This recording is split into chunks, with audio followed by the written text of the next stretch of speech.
In the 1927 manuscript, Introduction to Fragments of an Unknown Teaching, P.D. Uspensky, a key teacher of the Fourth Way, wrote, "The predominant emotion in me was fear.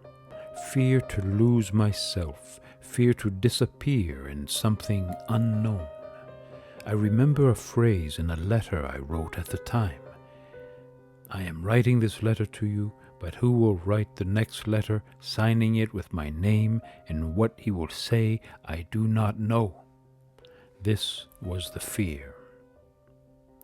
Uspensky, a Russian philosopher, was referring to the transformative impact of what is called the system, the work, or the Fourth Way. This teaching is a method of intense personal effort performed on oneself for the purpose of knowing oneself objectively and evolving into a higher state of consciousness that awakens us to a whole new experience of reality. George Ivanovich Gurdjieff brought these powerful ideas to the West from ancient and secret sources in the East. This extraordinary system of thought ranges from the most intimate psychological insights to a grandiose cosmology linking the individual with the universe. It is a synthesis of practices and teachings formatted for the Western scientific mind. It is named the Fourth Way to differentiate it from the other ways of conscious evolution, the way of the monk, the way of the fakir, the way of the yogi. Each of these classic methods of human transformation focus on different aspects of the individual: emotional, physical, intellectual. The Fourth Way deals with all of these dimensions at once, seeking to create a balanced individual whose inner work of transformation occurs in the midst of his or her daily activities. It is not necessary to live in monasteries or ashrams in order to apply this spiritual concentration. Yet the efforts made are as intense and demanding as any of the practices that take place in those settings. The work is entirely inner, invisible, and individual. The evolution of human consciousness is a matter of personal efforts and is therefore a rare exception among the majority of human beings. To those who would wonder at the seeming unfairness of this assertion, Uspensky responds that most people simply do not want to awaken. To become a different being, we must want it greatly and over many years. Without the necessary efforts, we will not evolve. Moreover, we must acquire qualities that we believe we already possess, but in fact do not. In the Fourth Way, this insight is the first step in the direction of inner evolution. We do not know ourselves.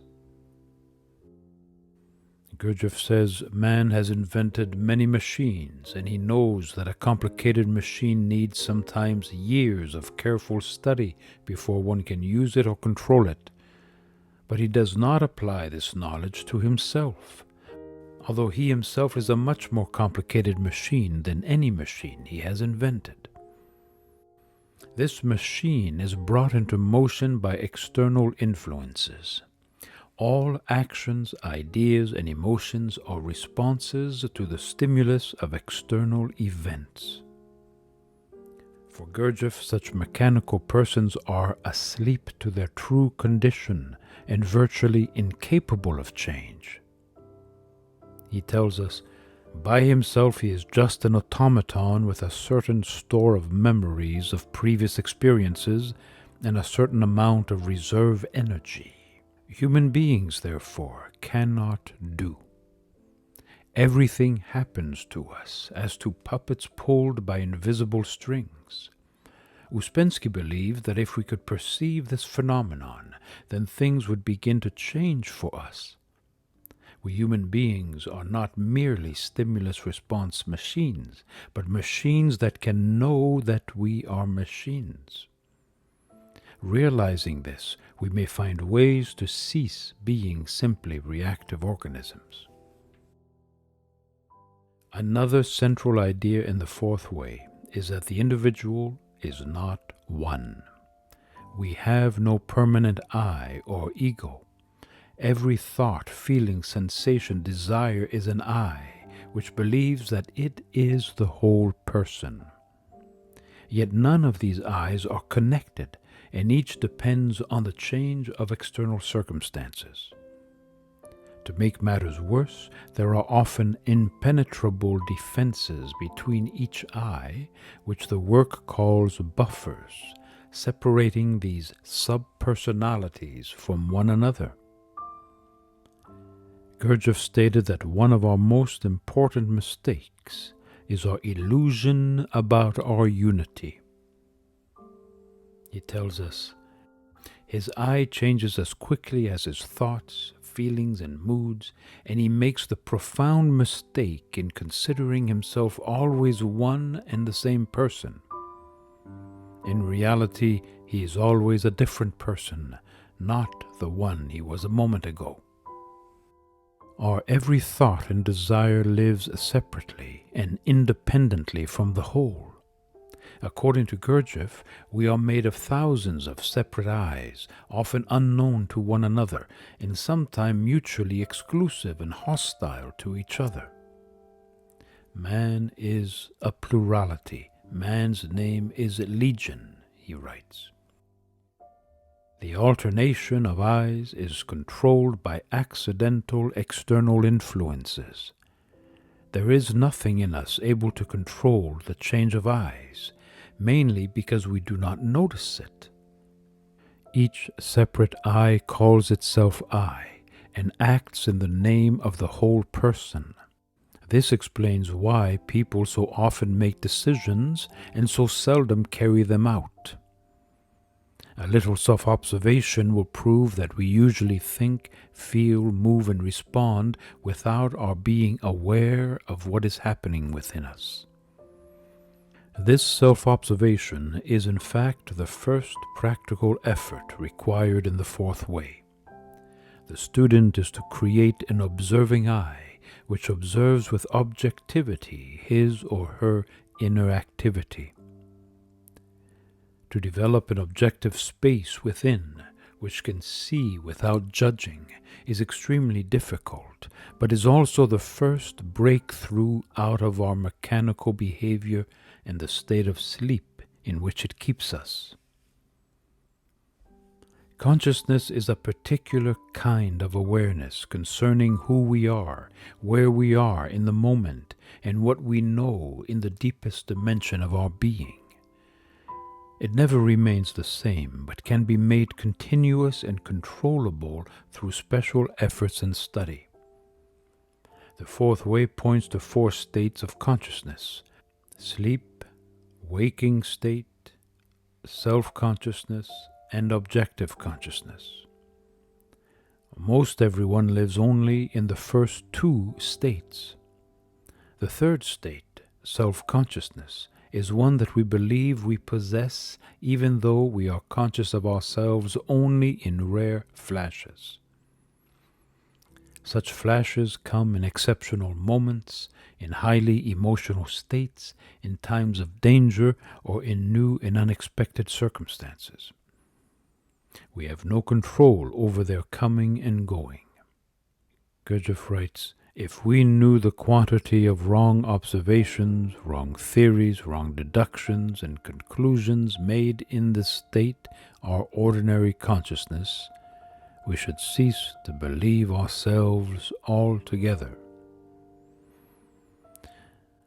Dr. Catherine Spieth, in her book The Gurdjieff Work, observes that anyone who has a difficult time accepting the notion that as we are we have but few moments of true self-consciousness ought to make a study of the loose jaws and vacant stares of people in public places and in situations where they do not think that they are being observed.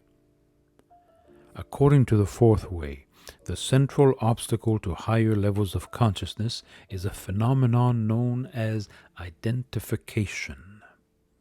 Uspensky described it in this manner. In this state, man has no separate awareness. He is lost in whatever he happens to be doing, feeling, thinking. Because he is lost, immersed, not present to himself, this condition is known as a state of waking sleep.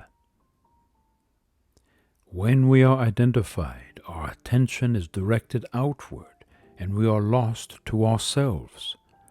Self-consciousness is then a state in which we become aware of ourselves and are no longer hypnotized by the external event before us. In order to see clearly the roots of our psychological distortions, the fourth way defines two aspects of the individual: essence and personality. Essence is what a person is born with. Personality is that which is acquired. All that is learned, both unconsciously through imitation and through acquired likes and dislikes, constitutes the outer part of the person, that which is changed by outer circumstances. Though personality is necessary, it must not be left to dominate essence, or it will produce artificial persons, cut off from their true natures.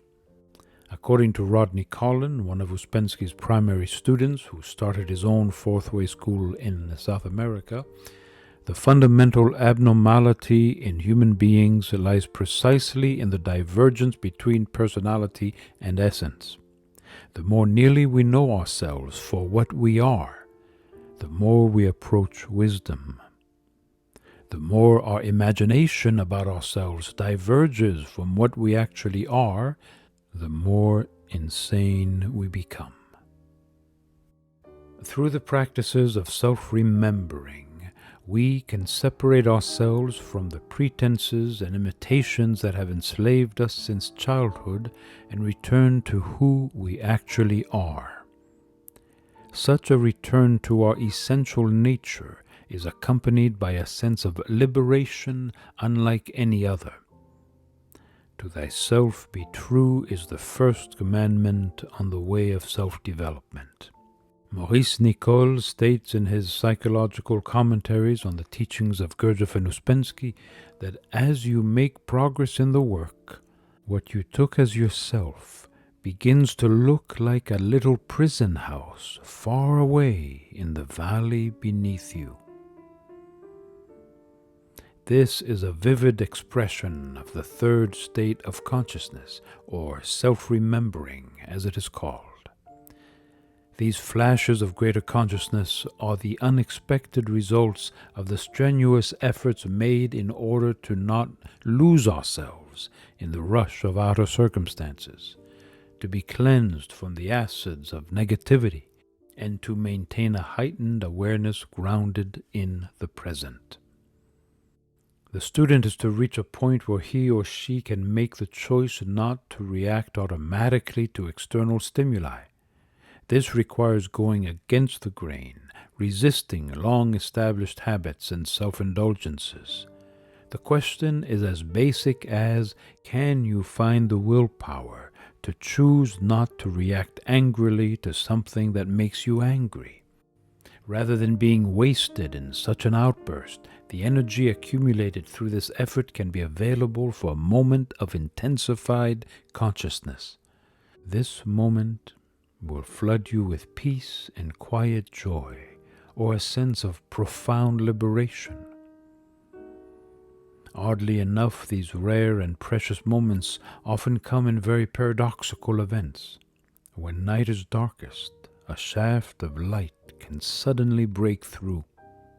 Self-remembering, combined with the insights of objective self-observation, assists in the creation of a balanced individual who is not completely under the sway of his or her inborn nature and acquired habits. It is not possible to experience a vaster sense of reality if we are entirely under the dominance of the intellect to the exclusion of the emotional or the instinctive part of our nature, and vice versa. In attempting to make the machine work right, it is necessary to change attitudes and behavior developed over years of wrong functioning. Maurice Nicole gives us a hint of these first stages of real change in his psychological commentaries. He writes, "This gradual withdrawal of energy from the customary, easily resentful and brittle feeling of I is accompanied by a gradual new and broader feeling of I, as if one were living in a larger place. It is like being introduced to a new civilization, to another form of life." He points out that by using the inner camera of self-observation, we begin to open a mind above the level of the sensual mind. Here is where the psychological experiences of the fourth way begin to reveal their numinous and religious or spiritual character. Self-remembering, then, is a process of being lifted out of our ordinary sense of self into a purified, detached space well known to those long practiced in meditation. But in the fourth way, this birth of new awareness can be accomplished while one crosses a city street or takes out the trash. Nevertheless, despite the practical approach of the work, self-remembering remains as intangible and paradoxical as any spiritual exercise. Reminiscent of the Zen koan, Rodney Collin told his students that we cannot remember ourselves until we forget ourselves. And at the height of his powers of understanding, he united the fourth way with the wisdom of all times and places. He wrote, "To feel beauty, to feel truth, that is self-remembering. Self-remembering is the awareness of the presence of God." The idea that we are not awake but live in a partial dream state from which we can awaken opens radically new horizons. The illusions we foster concerning ourselves melt under the light of increased consciousness, and we awaken to new dimensions of reality that set us free. We are then able to relate to the world around us without the usual defenses, masks, and confusion that constitute much of human interaction. We become capable of a new kind of compassion.